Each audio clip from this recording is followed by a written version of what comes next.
Students 12 मई 2020 chemistry +1 unit second structure of atom. आज का जो हमारा टॉपिक है वो है इमिशन एंड एब्जॉर्प्शन स्पेक्ट्रा के बारे में। ठीक है, तो इसमें हमारे पास पहले तो हम पढ़ेंगे स्पेक्ट्रोस्कोपी क्या होता है। ठीक है, उसके बाद हम पढ़ेंगे फिर इसके स्पेक्ट्रा के बारे में। स्पेक्ट्रोस्कोपी आप कह सकते हो it is the branch of science which deals with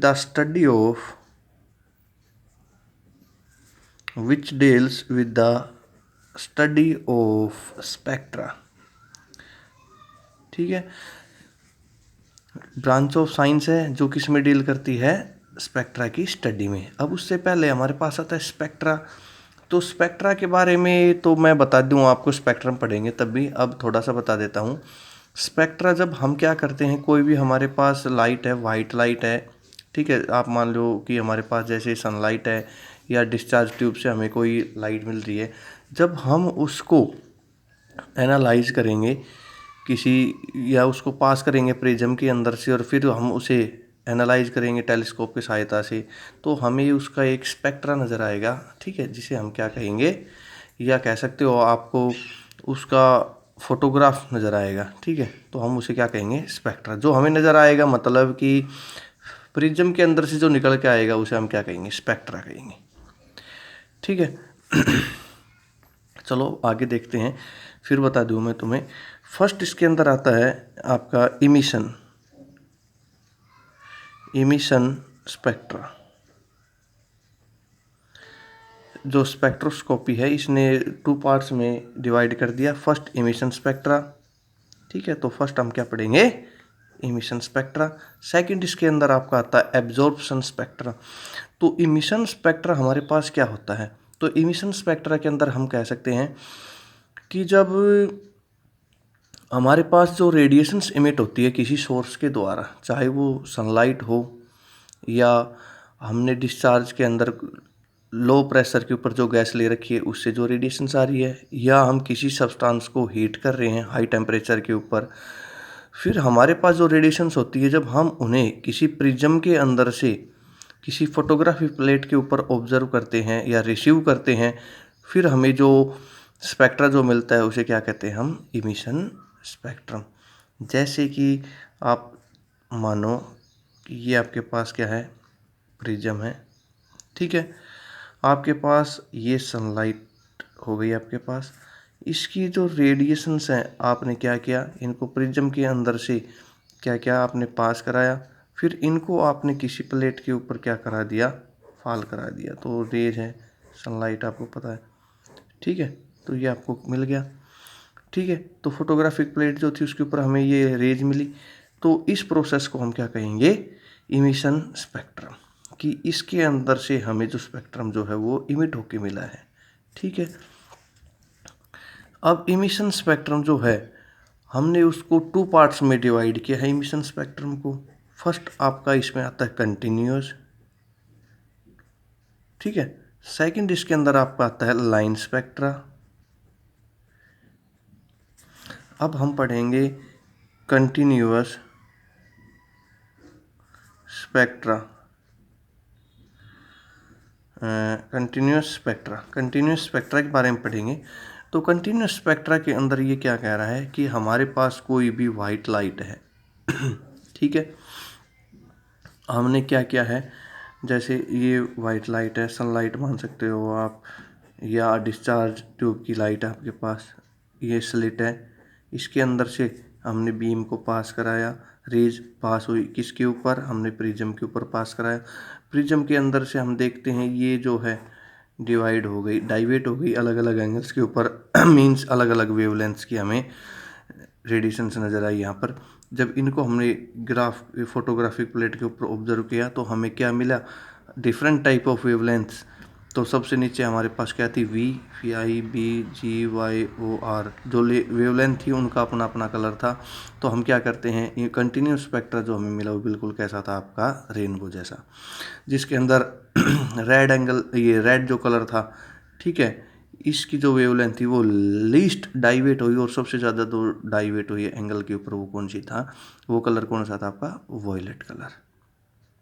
ठीक है, तो एक क्वेश्चन बनता है इसके अंदर, in a continuous spectra which wavelength of colour is least deviated and which is the most deviated. तो लीस्ट आप रेड होगा और मोस्ट डाइवेट आपकी क्या होगी, वॉयलेट। ठीक है, अब उसके बाद आता है second, line spectra. Line spectra के अंदर हम क्या करते हैं, इसके अंदर हम क्या करते हैं कि जो हमारे पास, जैसे कि ये बंसन बर्नर है, ये हमारे पास क्या है भाई, बर्नर है। ठीक है, ये हमने बर्नर यूज कर रखा है। ठीक है, इसके अंदर हम क्या करते हैं, वोलेटाइल साल्ट जैसे NaCl हमने क्या किया, इसमें यूज कर लिया। ठीक है, फिर इसकी जो रेडिएशंस जो है, हमने क्या किया, ये स्लिट है, ओनली ये फ्यू रेडिएशंस को अंदर जाने देती है। ठीक है, यहाँ से रेडिएशंस आई, हमने इनको किसके ऊपर फॉल कराया, प्रिज्म के ऊपर फॉल कराया। प्रिज्म के ऊपर फॉल होने के बाद हम देखते हैं कि हमें फोटोग्राफिक प्लेट के ऊपर क्या मिली, सिर्फ दो ही क्या मिली हमें, आप कह सकते हो लाइंस मिली। ठीक है, तो आप कह सकते हो इसके अंदर कि हमें दो लाइंस मिली जो क्या थी, ब्राइट कलर्ड थी। यहाँ पर NaCl जो साल्ट हमने लिया है, NaCl ने क्या किया, NaCl का नेचर है, ठीक है, और ये क्या करेगा, ये कुछ लाइट को जो है एब्जॉर्ब कर लेगा। क्या करेगा, एब्जॉर्ब कर लेगा। ठीक है, जिसकी वजह से हमें जो है इसका स्पेक्ट्रम जो मिलेगा प्लेट के ऊपर, वो कैसा मिलेगा, दो या तीन या जो अलग अलग जो साल्ट्स हैं उनका अलग अलग स्पेक्ट्रा आता है। ठीक है, तो ये हमें क्या मिलेगी, इसके ऊपर दो बैंड मिले जिनको हम क्या कह सकते हैं, ब्राइट कलर्ड लाइंस के बैंड है, जिनके बीच में क्या है, डार्क स्पेस है। जब हम इनको देखेंगे प्लेट के ऊपर तो हमें कैसे नज़र आएंगे, फोटोग्राफिक प्लेट के ऊपर ऐसे नज़र आएंगे। जो ब्राइट कलर है तो दो लाइन तो हमें ऐसी नज़र आई, ये मतलब ब्राइट स्पेस नज़र आए बीच में। ठीक है, और ये कम्प्लीटली क्या है, ब्लैक है। ये कम्प्लीटली क्या है, ब्लैक है। ये दो ब्राइट कलर की आपको क्या मिली, बैंड मिले या लाइट मिले, आप कह सकते हो, या आप कह सकते हो ये क्या है, इनके फिंगरप्रिंट्स भी कह सकते हो। ठीक है, समझ गए, ये क्या है, इनके फिंगरप्रिंट्स। और इनकी जो वेवलेंथ थी वो हमारे पास अलग अलग थी। ये जो फर्स्ट लाइन है, मतलब ये वाली, इसकी वेवलेंथ थी हमारे पास 5896 एंगस्ट्रॉम और इसकी हमारे पास थी 5890 एंगस्ट्रॉम। ठीक है, दोनों की वेवलेंथ क्या थी, हमारे पास अलग अलग थी। तो ये आपका क्या था, line spectra. Line spectra mean सीधी सी बात है, आप ध्यान रखना, जिसमें आपको मिल रही है क्या, ब्राइट कलर्ड लाइंस। ठीक है, अब उसके बाद आगे पढ़ते हैं, सेकंड है हमारे पास एब्जॉर्प्शन।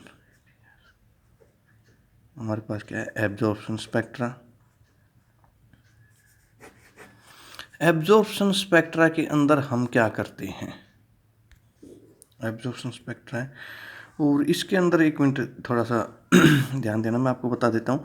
NaCl जो हमने साल्ट इसके अंदर लिया था, ये क्या करेगा, अपनी मतलब कि फ्लेम के साथ साथ अपनी लाइट भी इमिट करेगा, एब्जॉर्ब नहीं करेगा। सॉरी, मैंने आपको एब्जॉर्ब बोल दिया था। ये क्या करेगा, अपनी लाइट भी इमिट करेगा। NaCl जो है हमारे पास, वो अपनी मीन्स आप कह सकती हो येलो लाइट, कैसी लाइट ये इमिट करेगा, येलो। तो हम कह सकते हैं NaCl जो है वो बंसन जो बर्नर है हमारे पास, इसकी जो रेडिएशंस होंगी उनके साथ साथ अपनी रेडिएशंस येलो कलर की भी क्या करेगा, इमिट करेगा, जिनको हम इस प्लेट के ऊपर क्या करेंगे, ऑब्जर्व करेंगे। ये आपका लाइन स्पेक्ट्रा था। एब्जॉर्प्शन स्पेक्ट्रा पढ़ते हैं। इसके अंदर क्या है कि फॉर एग्जांपल हमने इस केस में ले लो आप, जैसे डिस्चार्ज ट्यूब है। ठीक है, डिस्चार्ज ट्यूब आपने पढ़ा था। डिस्चार्ज ट्यूब है, इसमें हमने H2 गैस ले रखी है at low pressure, low pressure ले रखी है। ठीक है, जब ये लाइट इमिट करेगा, ठीक है, तो हमने क्या यूज़ कर रखा है, यहाँ पर स्लिट यूज़ कर रखा है। स्लिट के अंदर से, हमने क्या किया कि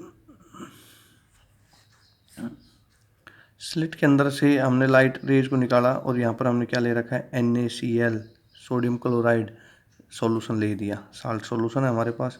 इसके अंदर रेज को हम निकालेंगे और फिर जो रेज है उनको हमने प्रिज्म की सहायता से किसके ऊपर डाइवर्ट कर दिया, हमने फोटोग्राफिक प्लेट के ऊपर। तो हम देखते हैं कि इस केस के अंदर हमें क्या मिलती है, डार्क लाइंस मिलती है। इस केस में हमें क्या मिली थी, ब्राइट लाइट्स मिली थी विद डार्क बैंड्स। यहाँ पर हमें क्या मिली, डार्क लाइट्स।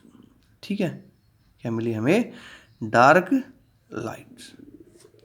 ठीक है, डार्क लाइंस मिलेगी।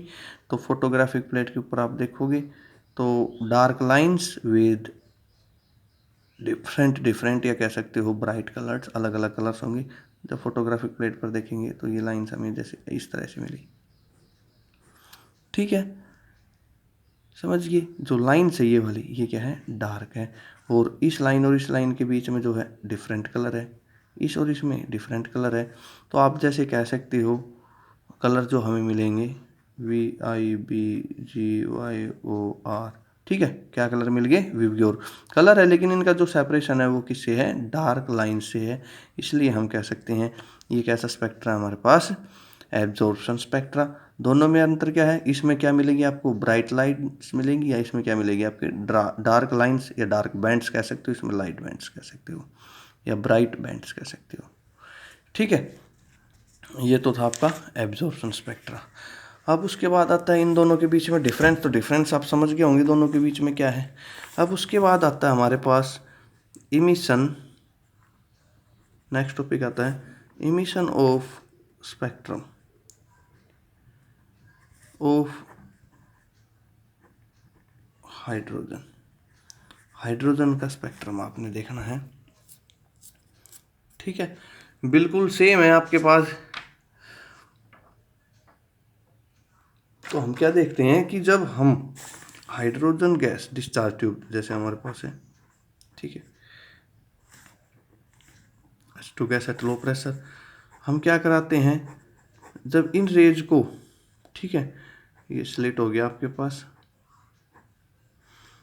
प्रिज्म की सहायता से जब हम क्या कराते हैं, फोटोग्राफिक प्लेट्स के ऊपर इनको डालते हैं। ठीक है, ये आपकी फोटोग्राफिक प्लेट है।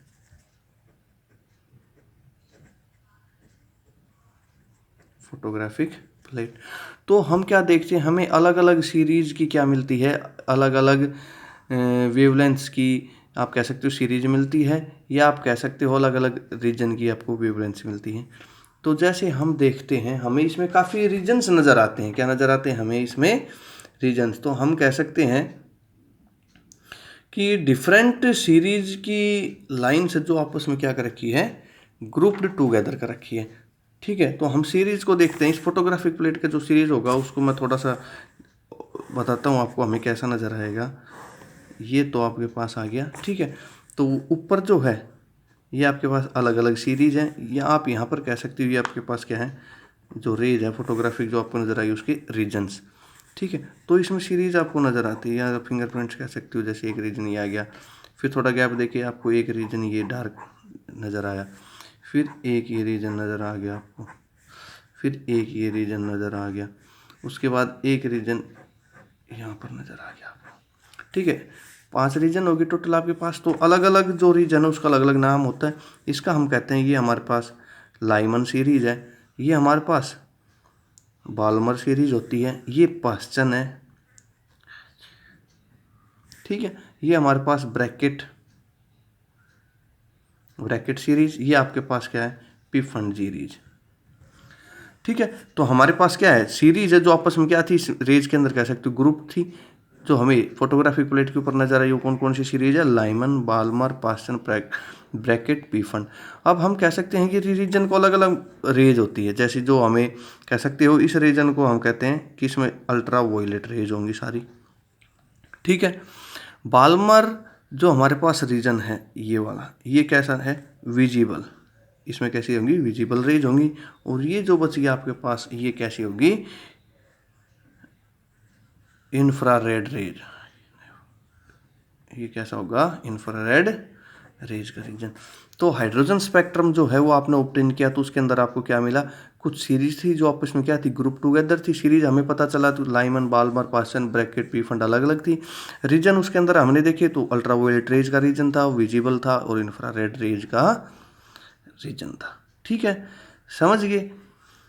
तो ये आपका किसका था, emission of spectrum of hydrogen, या कह सकते हो हाइड्रोजन स्पेक्ट्रम था ये आपके पास जो मिला ये है हाइड्रोजन स्पेक्ट्रम, जिसके अंदर अलग अलग सीरीज है और अलग अलग ही क्या कह सकते हो आप, रीजन भी है। ठीक है, अब हर रीजन की जो है, जैसे लाइमन जो सीरीज है उसमें हर एक की अलग अलग क्या होती है, वेवलेंथ होती है। ये जो दे रखे रीजन अलग अलग है, इनकी हर एक की वेवलेंथ क्या है, अलग अलग है। ठीक है, सबकी वेवलेंथ क्या है, अलग अलग है। उसके बाद है वेव नंबर। वेव नंबर आपको पता है, वेव नंबर किससे डिनोट करते हो आप, म्यू बार से।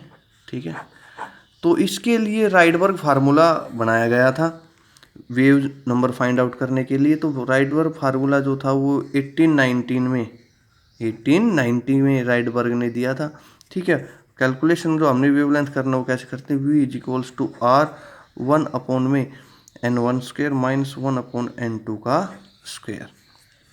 ठीक है, ये राइडबर्ग फार्मूला है। इसके अंदर हमारे पास R जो है ये क्या है, राइडबर्ग कांस्टेंट, RYDBER, ये क्या आपके पास वही राइडबर्ग कांस्टेंट। ठीक है, और इसकी वैल्यू किसके बराबर होती है, 1.097 इंटू 10⁻⁷ पर मीटर। ठीक है, अब हमारे पास R तो राइडबर्ग कांस्टेंट हो गया, N1 और N2 हमारे पास क्या है, जो सीरीज है। ठीक है ना, जो हमारे पास सीरीज दे रखे हैं, जैसे लाइमन सीरीज, बाल्मर सीरीज, उसके लिए यूज़ करते हैं। इसके जो क्वेश्चन करेंगे तब आपको समझा देंगे। फिलहाल आपने ये जो है राइडबर्ग जो फार्मूला है ये आपने ध्यान रखना है। ओके।